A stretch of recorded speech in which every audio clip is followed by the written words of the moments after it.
Oh, Matt, Luke, you jumped on for a few minutes during your travels. Um, Arrange things so I can look towards the camera. Um, so my name is Jesse Terrian with Yellowstone-Teton Clean Cities, and we've been doing these renewable diesel working groups for about a year now. And so I don't know which one this is. Maybe this is the 10th. We skipped a couple months, and we've had some other ones in between for National Ski Area Association. We've done a couple ski-centric ones and a few others. So it seems like there's been a lot of interest in the last 6 months, more so than ever. And uh, we'll see if we continue these into 2025. But I'm going to recap as we're getting into some cold weather here in Montana. I'm going to revisit some of the cold weather stuff I've presented on in the past. And then we have Michael Wojciechowski from Calumet and Montana Renewables, and that's our refinery here in Great Falls, Montana.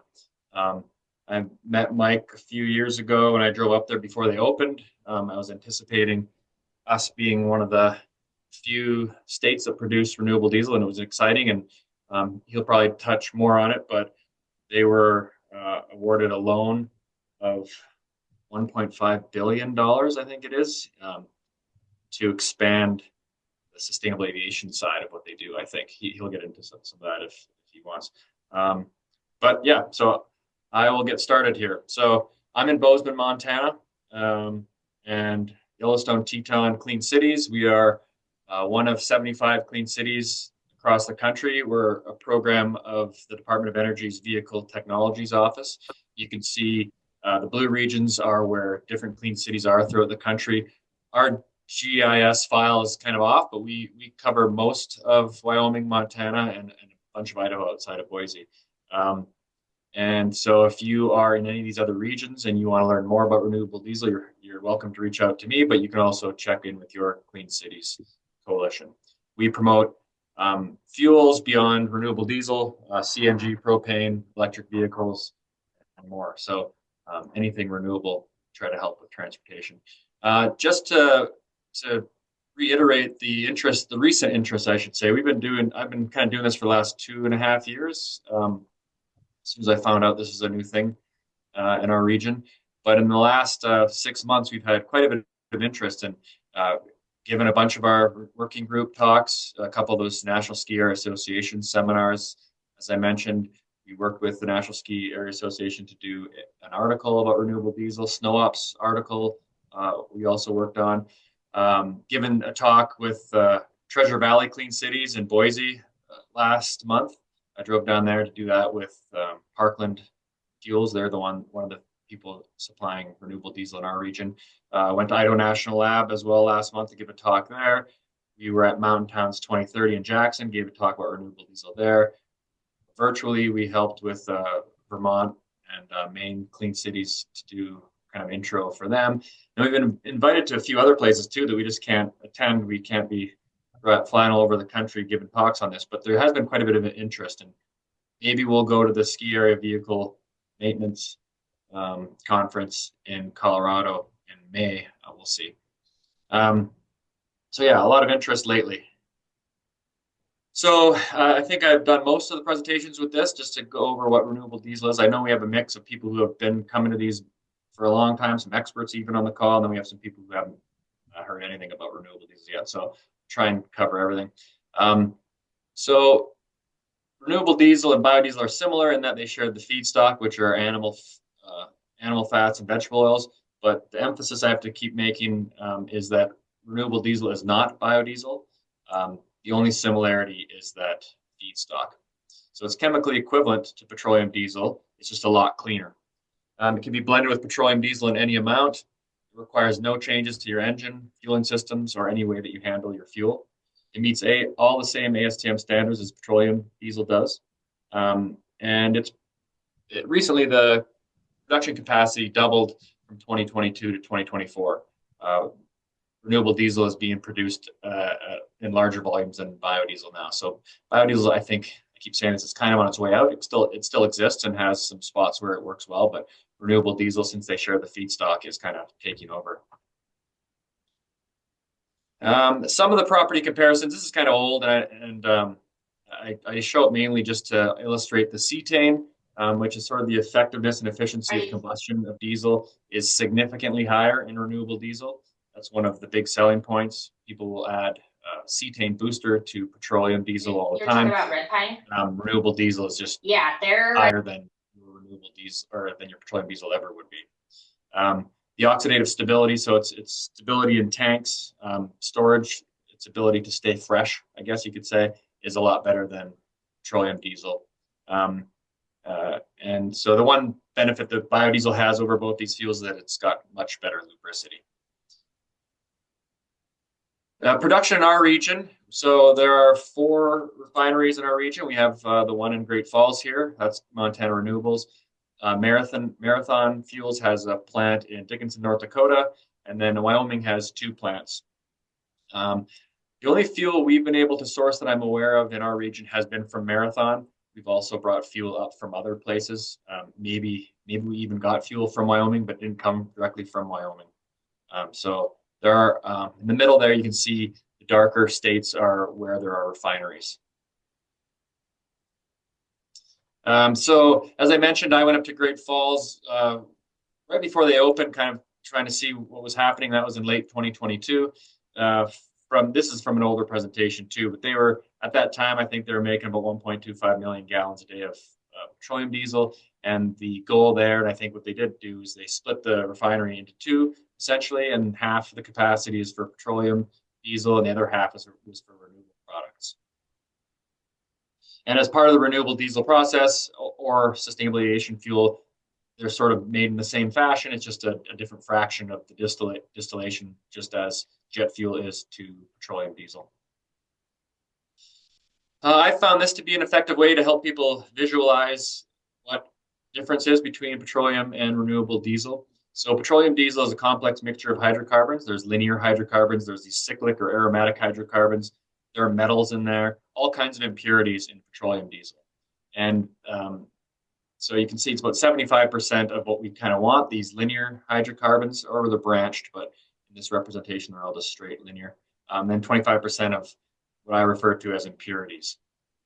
Then renewable diesel is just essentially a subfraction or a subset of these linear hydrocarbons. So very narrow range, very uniform, very clean, and it doesn't have all these aromatic toxins and metals in it. So renewable diesel is petroleum diesel. It's just a much, much cleaner version of it. So because of all these impurities in the petroleum, when you burn them side by side, or when you burn petroleum diesel, you can see all that soot. And I think you can attribute that soot to the impurities, the aromatic hydrocarbons. The more chemicals you burn, the more products you're going to have after combustion. So a lot of dirt and soot. And this, as I've gone into many times, will foul your diesel particulate filters, consume more diesel exhaust fluid. The emissions are just a lot more dirty with petroleum diesel. And there are other benefits too, but the emissions one is one of the big ones for fleet managers and maintenance people. And renewable diesel, on the other hand, on the right there, same energy content, everything's the same, it's just a lot cleaner. So it's not going to clog your emission systems, and it's going to be cleaner on the end in the engine as a whole. I'm going to just here shortly go into just the cold weather stuff, but what I pulled from a Mopar owner's manual, it doesn't ever say number 2 diesel is a fuel you have to use. It says you have to use fuel meeting ASTM standard D975, and renewable diesel does meet that. So renewable diesel is the diesel that they recommend for engines. And then also at the bottom that I highlighted is even with petroleum diesel, you have to be cognizant of cold weather operations. So in the owner's manual, it says during prolonged periods of cold conditions below 20 Fahrenheit, use climatized number 2 diesel or dilute number 2 fuel with 50% number 1 diesel. So as I'll show, renewable diesel does have some issues sometimes, depending on where you get it in the winter, but so does number 2 diesel. You treat them the same way, and you just need to be aware. Let me see. Maybe I'll skip this. We can come back to it later if we want, but this is and I can share this with people if they're interested, but Power Service makes an additive. They make a cetane booster, but they also make a cold flow additive to help lower the gel point of petroleum diesel. And this illustrates how it works. And found it kind of informative. It doesn't stop it from crystallizing. It just changes the crystal structure, so it allows the fuel to keep flowing through what looks like a clogged filter. And what's important for everyone to know is that renewable diesel does not work, or additives do not work with renewable diesel. When you may be able to add some of this to a petroleum product and drop that gelling point down, that will not be the case with renewable diesel. So you need to be aware of its cold weather properties before it's too late. Using that diesel 911, those things aren't backup plans. You need to be aware. So the way that you are aware is you ask your fuel distributor or the refinery or whoever you can about the fuel they're producing. They should have all the specs for their fuel. I have on the left here a recent one that Wojo shared with me from Montana Renewables. We haven't been able to get this fuel, but you can see in the very bottom that cutout, a recent test he shared, it had a cloud point of -17, which is maybe the best I've seen from a commercially available product, which is as good as any number 2 diesel. So if we could get that fuel around here, that'd be awesome. It'd be great in the winter. On the right, you can see Marathon's sheet that they've shared for years. This is sort of their standard. Each batch might differ, but in the summer, their renewable diesel has a cloud point of 43. So that definitely would not work in the fall or winter in the northern region. In the winter, their product is good to, they guarantee to 28. And that could work some of the time, but definitely not all the time. And the reason they're not making it better for cold weather is the vast majority of this fuel, in fact, probably all of it from some refineries, goes to California. That's the market. And so when we siphon a little bit off for our region, it's a California product that we're getting. In the middle is some numbers we got from Parkland, and they analyzed different blends of fuels. So we had number 1 diesel by itself, R99, which is essentially 100% renewable diesel, and then blends in between.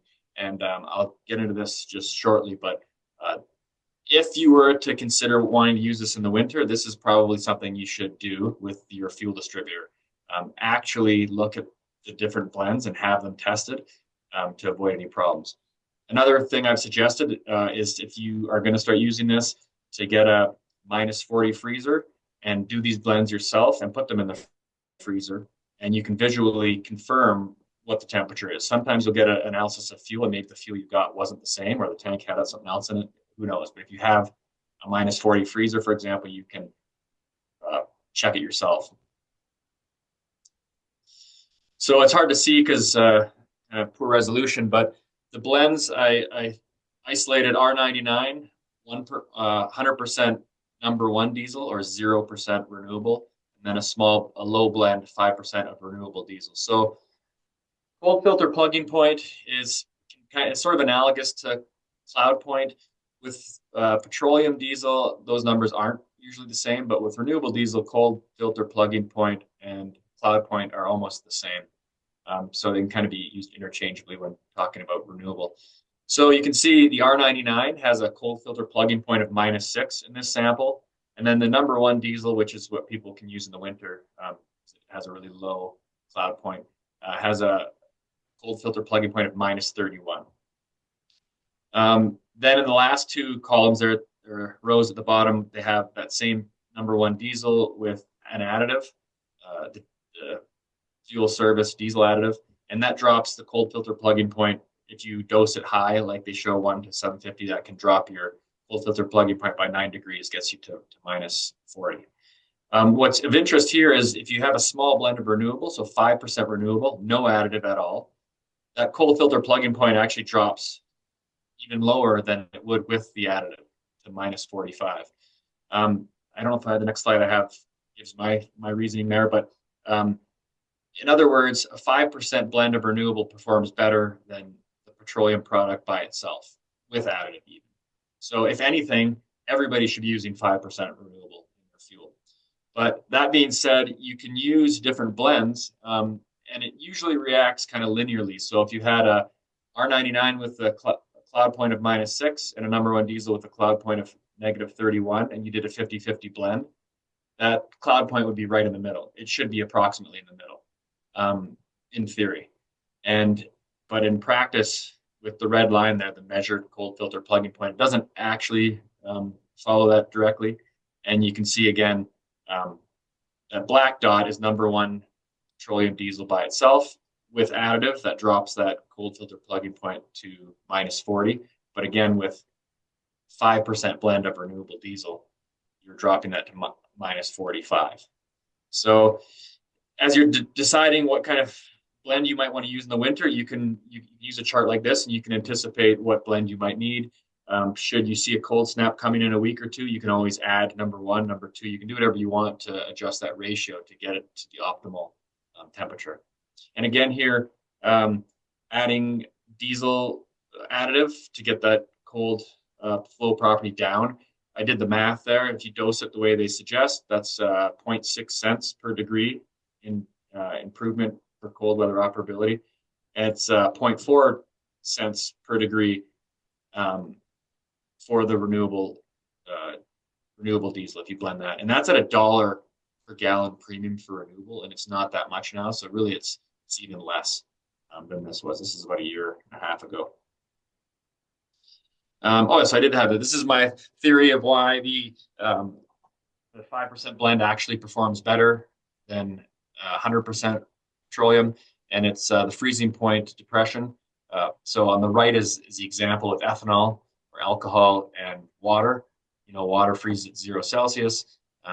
Ethanol freezes at -110 Celsius, but 5 to 8% blend with water into the adding 5 to 10% water in ethanol drops that freezing point even lower. And it's kind of what you see with the renewable diesel. With all these slides, we've pretty much done an hour on each of these topics, and I can share some of that. I'm trying to consolidate it all on our website so everyone can easily access it, but there are a few there already. And this is from an earlier presentation. So last year, these are the ski resorts in our region that were using renewable diesel. The summit at Snoqualmie was interesting because they were using 100% renewable or R99 all winter and everything. They had zero issues. I believe that product was an Neste product, which I think typically has performed the best from stuff that's available in our region. And others have used it too, but these are some of them regionally. So I think I'm close to the last slide here, but I just wanted to re-emphasize, I've done this numerous times, but for those that are new here, that renewable diesel can be used in anything that uses diesel. So semis, tractors, boats, heat, jet fuel, sustainable aviation fuel is essentially the renewable diesel version. SAF is. So it can be used, heaters, anything that uses diesel can use renewable diesel and will benefit. You can use it in any blend. You can change it anytime you want. So it's a drop-in fuel. So lastly, on our web page, ytcleancities.org, we have a fuels tab, and you can go to the renewable diesel section down there. Anybody you want to share this event to, they can sign up by attending the monthly virtual working group link there. We have some other resources at the bottom, some handouts. This renewable diesel green square there shows it's a very basic 1-minute YouTube video that you can share with people if they have zero idea what it is. So next, I think we'll have Michael Wojciechowski give his little spiel on what they're doing up in Great Falls, what the future holds, how well it's been happening here lately in the last 2 years now. I will pass this control over to him. Hey, Jesse, thank you. Let me see if I can. I don't have screen share available. I don't know if that could be made available. Jesse, Yeah, my, do that. and while Jesse's trying to hand that over, good afternoon, everyone. I'm Michael Wojciechowski, or Where's Your House Key? But as you heard Jesse say, Wojo is generally what I go by. I'm the managing director for commercial, value chain operations at Montana Renewables. So that's a lot of words to say, between the feedstocks we buy and the products we make, how do we make the most money doing that? And then also stay in compliance with the different jurisdictions where we sell our fuels. So all of the background that Jesse just gave on the what is renewable diesel. That's the main product that we make, but I'll let you know about the sustainable aviation fuel that we also make and kind of where we're going at our facility in Great Falls, Montana. You have control there. Can you share now? It looks like I might. So let me find the right application and try to get that going.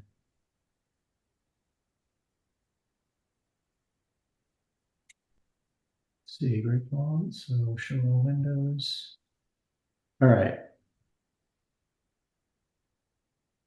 Is that coming through now?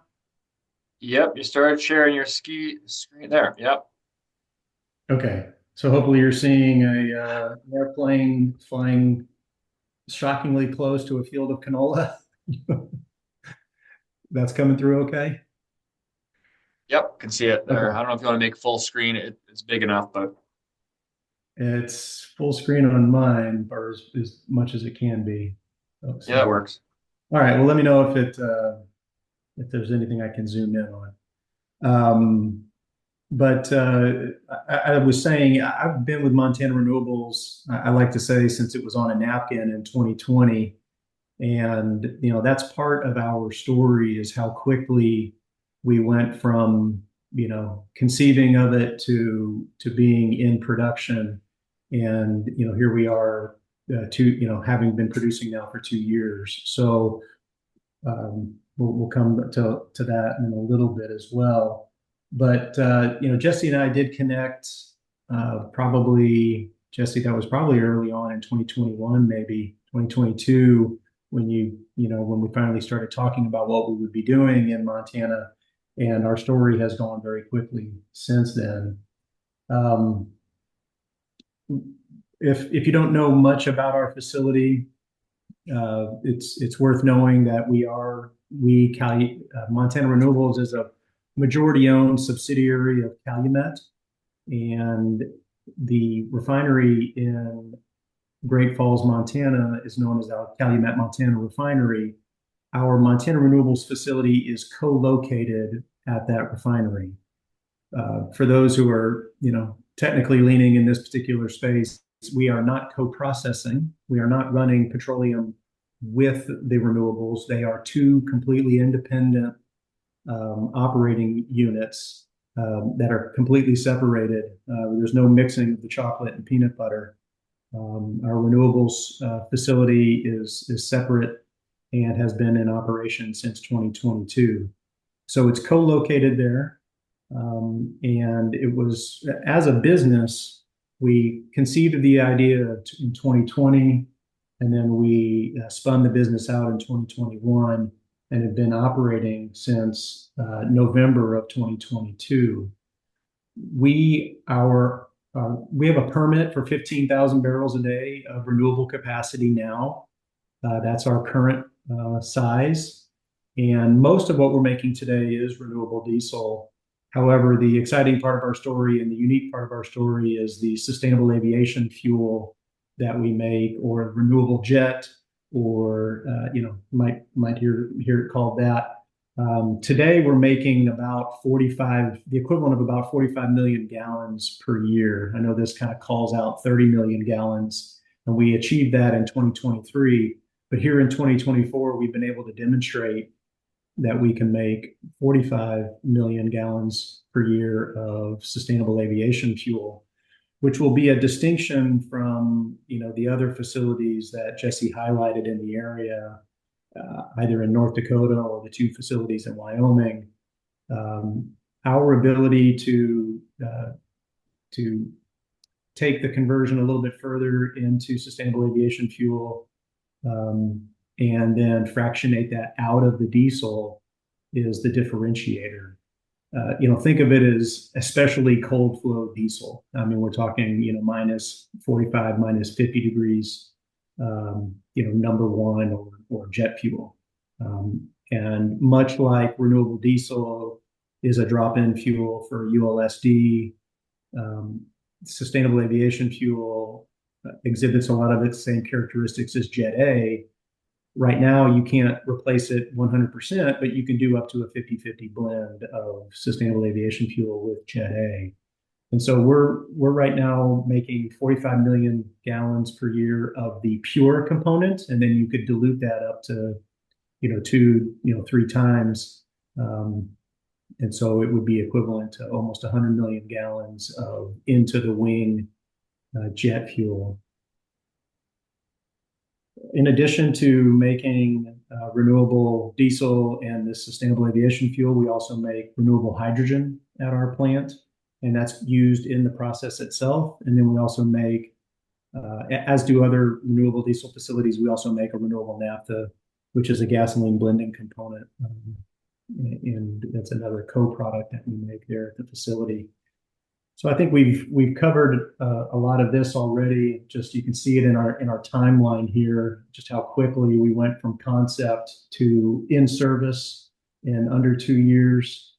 We expanded the facility immediately in 2023. That is to say, we added another hydrogen plant, the renewable hydrogen plant. And that allowed us to go up to the nameplate now that we have, the 15,000 barrel a day facility that we're permitted for. And then we've been making that synthetic paraffinic kerosene, or SAF, sustainable aviation fuel. The other call out I have on here is World Energy is currently or was the trailblazer as it regards sustainable aviation fuel in California. We came along and started our production in May of 2023, making sustainable aviation fuel. And since that time, we've been fortunate enough, or have enjoyed the mantle of being the largest sustainable aviation fuel producer in North America and all of the Americas for that matter. And it continues to this day. Now, there are a couple of other facilities that are aiming to make sustainable aviation fuel on the West Coast and in the Gulf Coast. But they're still bringing that capability online, and they'll start ramping up production. So we'll quickly hand over the mantle certainly to somebody else, but our story again doesn't finish there. We've got large ambitions when it comes to sustainable aviation fuel and our capacity there in Great Falls, Montana.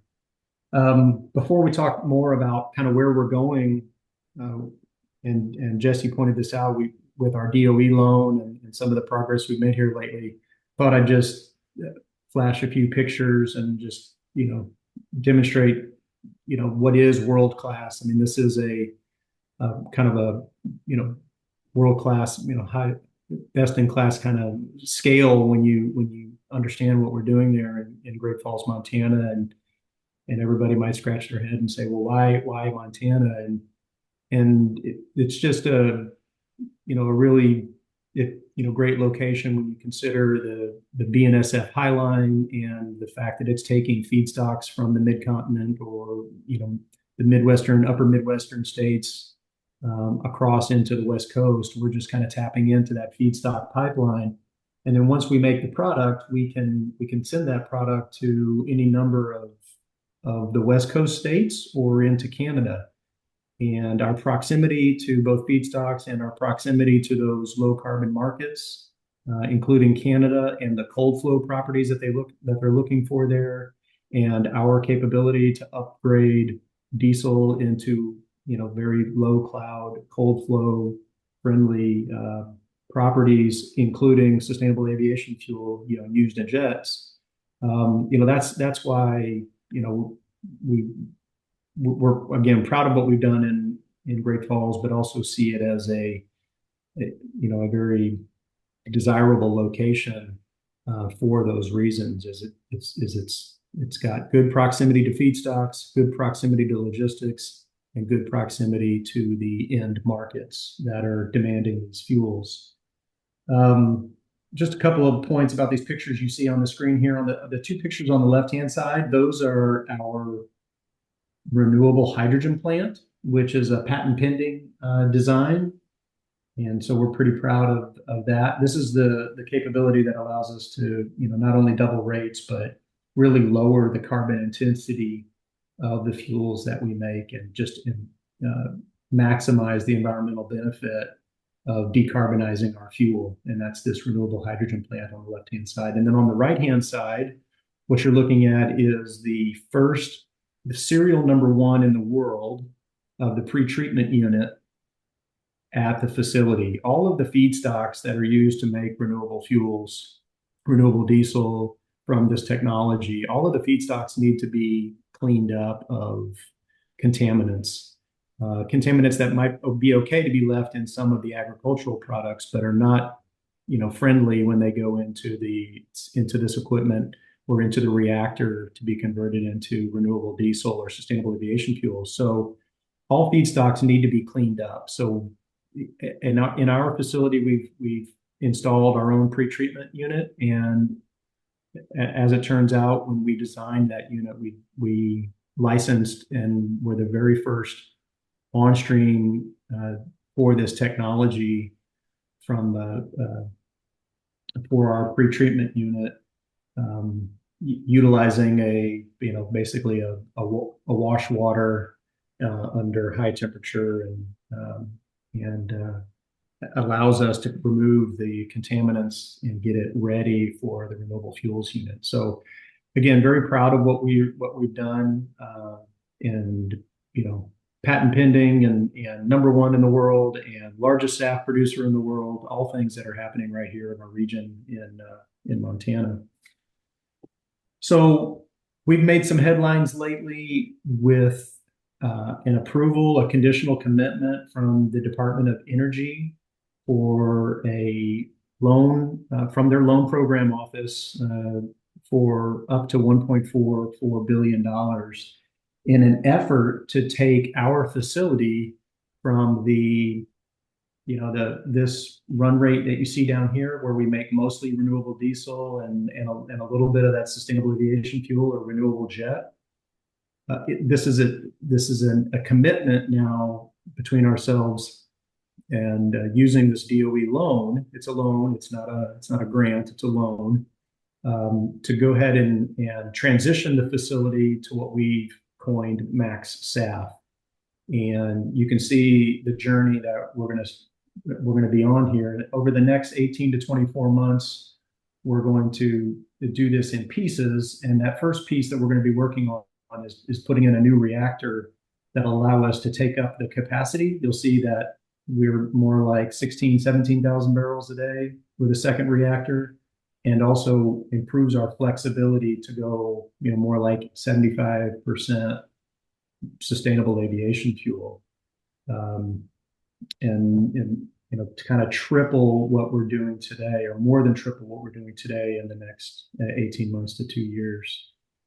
The way this program has been designed with the DOE is to do these things in sort of a sequential series in a number of different steps or modules. And so the first of those is to go ahead and stand up that second reactor, increase our capacity, and increase our selectivity or yield of jet fuel. And then the second phase, or sequential steps thereafter, includes a lot of different possibilities, including another renewable hydrogen plant. So again, employing that similar technology that we've got there now, getting that put in, expanding the facility up towards 25,000 barrels a day. That's going to require that we expand our feedstock pretreatment unit. We've got ambitions to put in our own renewable electricity and steam cogeneration facility. So a cogen plant using renewable feedstocks to make our own electricity and steam. And then I know one of the things that I'll probably get questions on is, how can we source product locally? One of the modules is to put in truck rack capability, not just for sustainable aviation fuel, but also for renewable diesel. As it stands today, everything we do logistically is by rail. So if you're rail ready today, we can load a rail car and send it your way today. If we need truck rack capability, that's a module that we're looking to add on. It doesn't have to be in the 3 to 4 year range. It's sort of a chicken and egg thing. if we can substantiate a sooner investment than with a growing local market, which I know Jesse and the team and everybody on this call probably has an interest in, then that's, something we could look to support. So this is the journey that we are on now with this conditional commitment of these dollars, is to take our facility and really target almost, from where we started, almost 10 times the amount of sustainable aviation fuel. Now, it's worth noting that, the, we'll only make the sustainable aviation fuel if that's the preferred product that the market needs and wants. You could just as easily say, well, if the market's not there for the sustainable aviation fuel, maybe we'll just keep making 15 to 20,000 barrels a day of renewable diesel. So it's really, we're coining it max SAF because that's really the ambition and that's where we think things are going. But as these markets evolve, I think everybody can appreciate that, these markets take time to mature, or you might see demand, take a little bit longer to come to fruition. And so we're really creating market flexibility or yield flexibility in order to address the market with the product that is in demand. So this is the journey we're on, and happy to answer more questions about it. The last slide I have here is just a picture of the facility from a different vantage. This tall thing here, that's the reactor that today takes the agricultural product or feedstocks or the waste oils that we source and converts it into the renewable fuels. And the first thing we're going to do is stand up another one right next to it that will allow us to, again, expand some capacity and also change the selectivity towards more sustainable aviation fuel. That's what I've just introduced you today to what we're doing at Montana Renewables, and happy to answer any other questions. That's awesome. Thanks for that. I have 15 questions right away, but I'll limit them to a few, and then I'll try to get them all in there. But so the feedstocks, I've seen some presentations in the past of, you guys are located in a great spot to source all these different feedstocks, and I think nationally it's like the 50-50 for canola and used cooking oil with a small fraction of corn and some other stuff. What is the main feedstock that you guys are using? Of late, the main one has been tallow or bleachable fancy tallow or animal fats, rendered animal fats. That's been our main feedstock. That's what's used mostly in the production. That's what's used, in our production of sustainable aviation fuel. Interestingly, we have run everything that's out there. We've run used cooking oil, we've run soybean oil, we've run canola, corn oil, choice white grease. About the only thing we probably haven't run is poultry fat, just because it's more of a southeast of the U.S. kind of footprint. But we have another feedstock that we have run is camelina. That's another one that gets a lot of discussion in our geography. It should be well suited. And that's something that we're really looking to partner with the agricultural community in Montana and the surrounding states to continue to endorse and reinforce that is a very viable and interesting feedstock for us. To date, we believe we're one of the only ones to have secured and run and processed camelina oil into the products, and most recently taking camelina that was produced in Minnesota and processing that and turning it into sustainable aviation fuel that was then taken back to the state and put into the wing of airplanes at Minneapolis-St. Paul Airport. So we've run everything, Jesse, but the main ones are tallow, corn oil, and canola. So yeah, you mentioned the Minneapolis. I know last month you guys sent a tanker to Minneapolis. Then at the end of October, you sent a tanker to Detroit, right? And yeah. Those were in trucks. So are they offloading those from some rail somewhere, and then it's going by truck to there?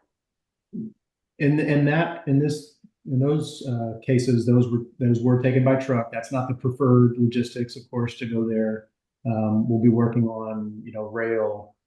Uh, that's what makes more sense.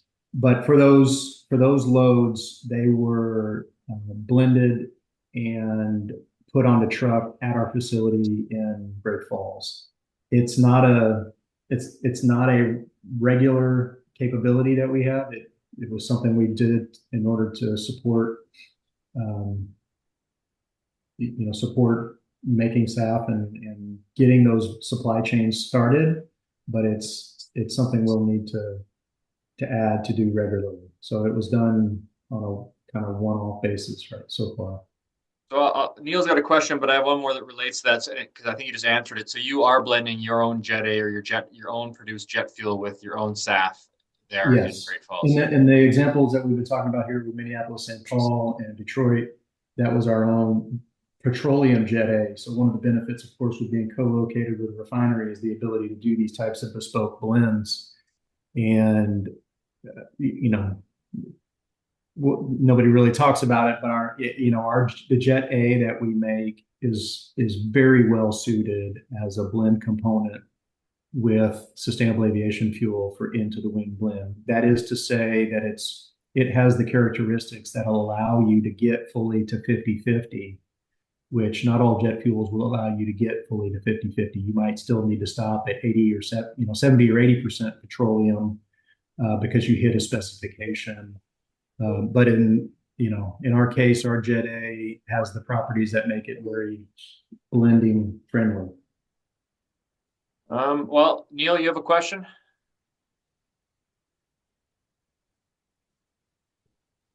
Thanks, Michael, for the presentation. Yeah. My name is Neil Ullman. I handle the clean transportation portfolio at the Energy Office at the Montana Department of Commerce. And to some of the things that you said, Michael, about maturing markets, developing markets, expanding interest for the types of product that Montana Renewables creates. I know that there's a lot of um, probably smaller purchasers that would be very interested in a drop-in fuel, especially on the renewable diesel side, whether it's into garbage trucks, school buses, or fire department pumper trucks. Um, but wondering what needs to happen in order to be able to develop the markets so that Montana local governments, businesses, et cetera, can utilize Montana Renewables products. And that also includes, on the sustainable aviation fuel side, for us flying in and out of whether it's Great Falls or Bozeman, Missoula, or Helena or Billings, what can be done to keep some of that Montana made fuel here, working our airlines as well as on the renewable diesel side, the vehicles that we drive. Yeah, no, thanks, Neil. This is kind of alluded to it early on. I mean, it's sort of a chicken and an egg. I mean, right? When we developed the project, obviously the most obvious carbon preference markets were on the West Coast and in Canada. And since establishing the business, we've had, like you've described, a lot more interest in local barrels or local demand, be a niche or even just onto the street with a conscientious consumer. So I described it earlier as kind of chicken and egg. We can very readily put in the truck rack loading capabilities to do either sustainable aviation fuel blends or renewable diesel blends, even being bespoke blends to sort of target a certain cold flow characteristic that the market is looking for. I think we're trying to gather the information that would tell us what that addressable market is, and then work to set that up. So it's really been a matter of like we've talked about with Jesse in the past, like how do we accumulate and understand just how many consumers, how many different outlets, markets are available, and then build that truck rack capability. I mean, we send out fuels all day, every day now across a truck rack. So it's a matter of just lining it up. and knowing and doing that with the confidence of what the market wants.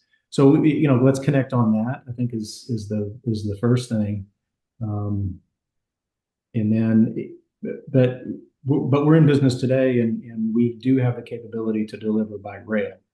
And so if the customers can receive by rail, then that's an option we have immediately today. And if not, and if there's not, rail to rail, rail to truck is an option. A transloading option, could be set up at different fuel terminals if they have the ability to receive a rail car, but don't have dedicated storage for it.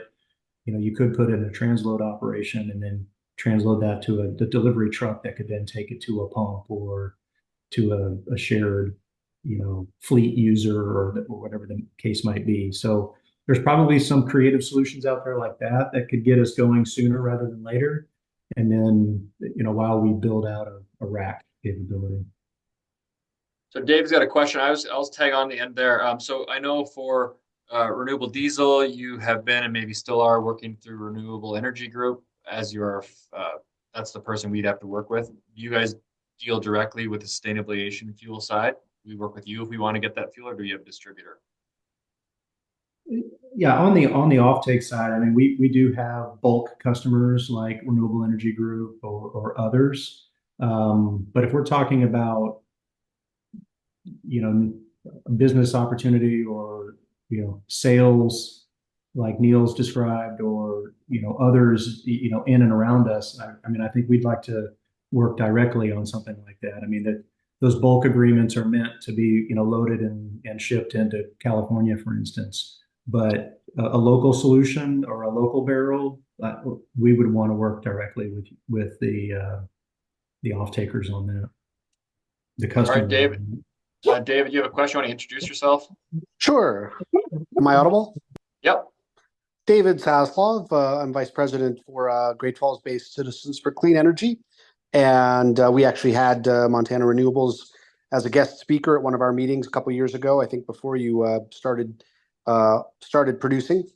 I had a question about slide 6, the next to last slide, where it mentioned some of the long-range plans reducing emissions. I was just wondering, can you talk about some of the emissions that are taking place today and what those reductions might be, as alluded to in the 6th slide?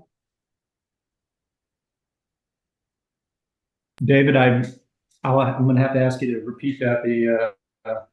My coworker here, the dog, was barking in the beginning of that. So no problem. Back on slide 6, the one before this one, you actually talked in the beginning of the slide about reducing emissions over the max staff plan.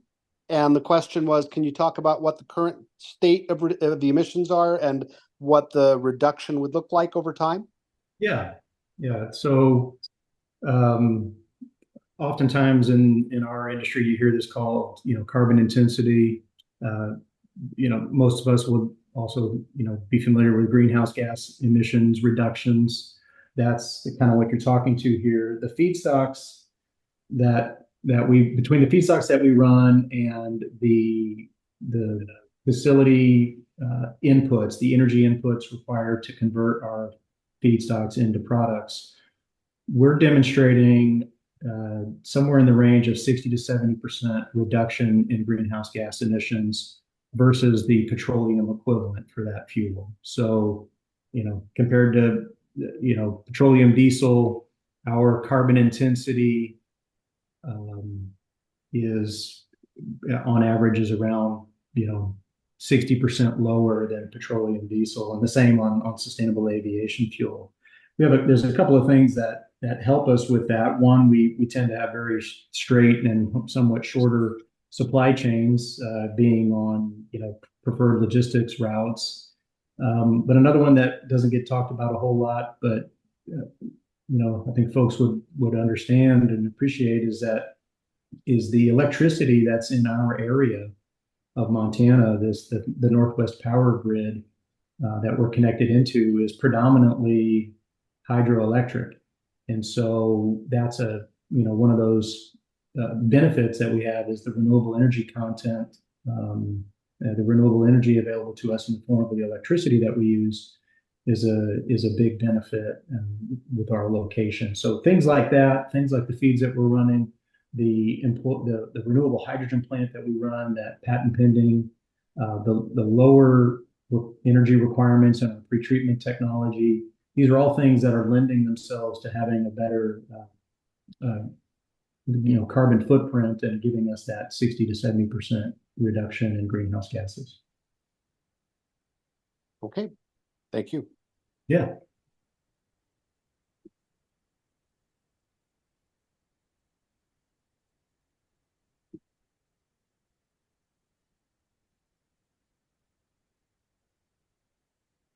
Jesse, you're on mute if you're trying to get back in. I see you Thank you talking. for, good thing my video was on, so you knew I was trying to talk.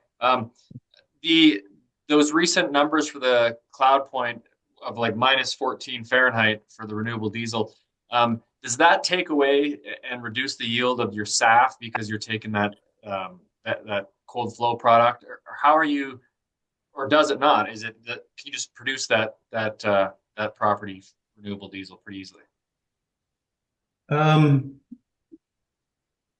The cold flow. So let's kind of talk about this. The cold flow characteristics of the diesel, the more resilient that you want that to be to cold weather, the more you need to take the fuel and isomerize it is the word we use, but you change the structure so that it's more resistant to that waxing or that cold flow pluggage that you talked about a little bit earlier, Jesse. So it's on purpose you can improve the cold flow characteristics of the fuel. Now that's in direct competition with that same molecule being in sustainable aviation fuel.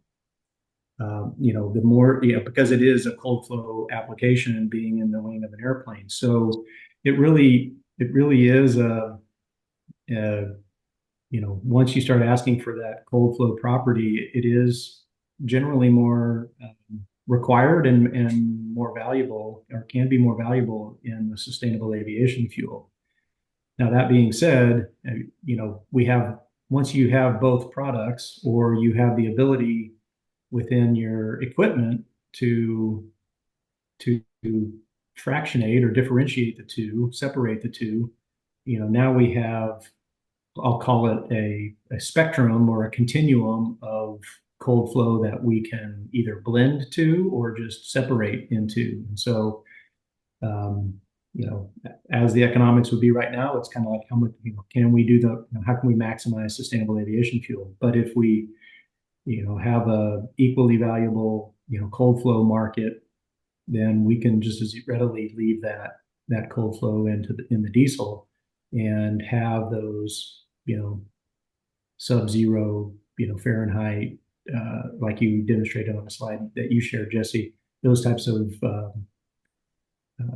products, characteristics of the renewable diesel that we make. So I mean, that's a long way of saying, it is more valuable in sustainable aviation fuel. However, we have the capability to make a cold flow diesel, to meet these really cold markets like we have in Montana. Yeah, I mean that would be a game changer if we could have that fuel here. But to not hog any more time, Tanya out of Jackson has a question.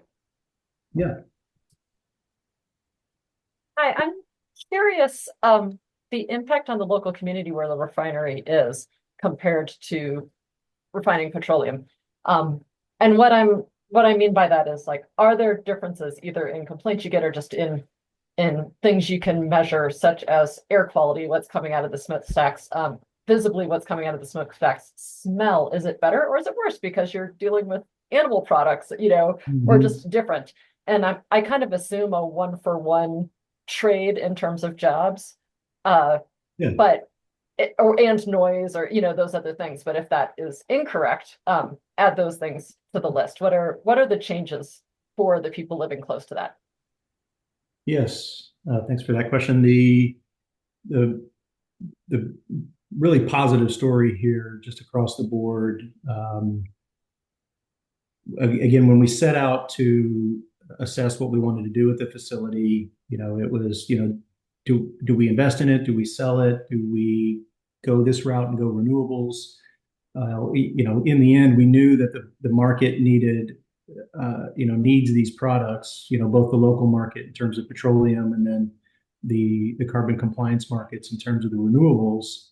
And we were completely interested in retaining jobs in the area, and we've been able to do that and then some. Not only during construction when we spent directionally $500 million in this conversion, did we have the ability to employ locally through the project. We have since that time, since both facilities are now running at the location there in Great Falls, we've added about 75 full-time jobs above where we were when it was a petroleum-only facility. So, keeping the two businesses separated, and then the emphasis on logistics and a few more products sort of required a whole nother group of people. And so it's been a good story in that regard. And then as it regards the rest of the footprint, in terms of our air permit, we are operating under the air permit. We were at levels below where the air permit was when it was a petroleum only site. When it was petroleum only, it was 30,000 barrel a day petroleum refinery. It's now a 15,000 barrel a day petroleum refinery and a 15,000 barrel a day renewables facility, and the renewables greenhouse gas emissions reductions. So net, it's a smaller emitter now than it was as a full size, if you will, or the full facility being in petroleum service. The other things you brought up, be it noise or smell, these are all on the renewable side. It's all closed systems. There's nothing open, so we haven't had any smell complaints. And I would say that's probably not any different than what it was maybe before the conversion. Noise, there's nothing I would say any different now on noise, and there's nothing changed on our emissions or our stack emissions either as well. Like I said, if anything, those have gone down. Well, we're at 3 o'clock, so I guess I'll wrap it up there. Thank you, everybody, for attending. Feel free to reach out to me directly if you had other questions. I think the interest showed me that we need to keep doing these, so we'll do them a few more times and see if the interest is still there, and we'll keep doing them, I guess. I'm running out of ideas, so I'm thankful that Wojo could give me some fresh insight from a different perspective, and I'll keep trying to look for new presenters. So I guess that's it. Wojo, if you have a couple of minutes, would you stay on and answer a few more questions I have? Yep, I got a couple minutes. So everyone's welcome to sit around. I have a list of a bunch of other questions that I need to ask. So thanks everybody for attending, and we'll see you next month.